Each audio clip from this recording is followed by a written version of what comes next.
ایک زمانے میں ایک ایسی سرزمین میں جہاں آسمان ہمیشہ نیلا رہتا تھا اور جنگلات ہوا سے راز کی باتیں کرتے تھے، وہاں ایلارا نامی ایک مہربان اور بہادر شہزادی رہتی تھی۔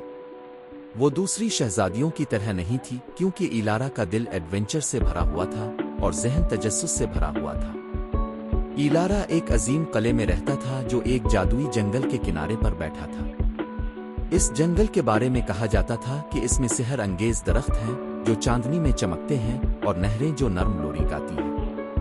بہت سے لوگ جنگل سے ڈرتے تھے لیکن ایلارا سے نہیں۔ وہ اس کے اسرار کی طرف متوجہ تھی اور اکثر اس کے پوشیدہ رازوں کو دریافت کرنے کی امید میں اس کے راستوں پر گھومتی تھی۔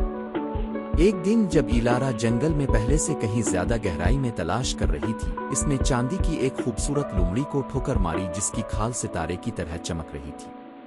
لومڑی شکاری کے جال میں پھنس گئی تھی اور اگرچہ وہ خوفزدہ تھی، اس نے ایلارا کو نہیں مارا۔ اس کے بجائے اس نے حکمت اور افسوس سے بھری نظروں سے اسے دیکھا۔ مخلوق کی حالت زار سے متاثر ایلارا نے احتیاط سے لومڑی کو پھندے سے آزاد کیا۔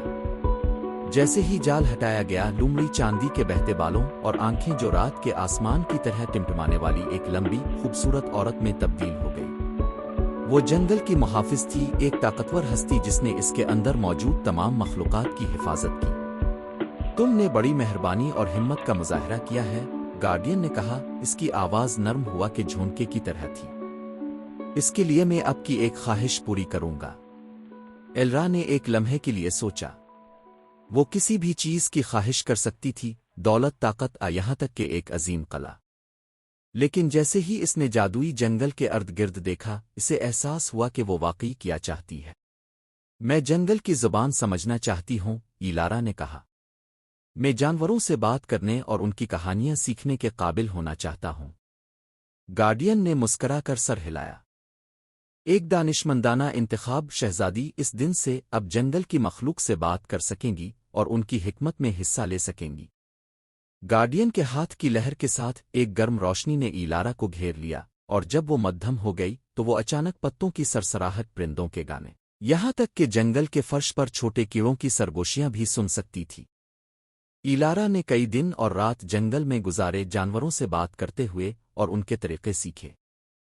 اس نے ان کے مسائل حل کرنے میں ان کی مدد کی اور بدلے میں انہوں نے اسے جنگل کے راز سکھائے۔ ایلارا پورے ملک میں جنگل کی شہزادی کے نام سے مشہور ہوئی، ایک عقلمند اور شریف حکمران جو تمام جانداروں کی دیکھ بھال کرتا تھا۔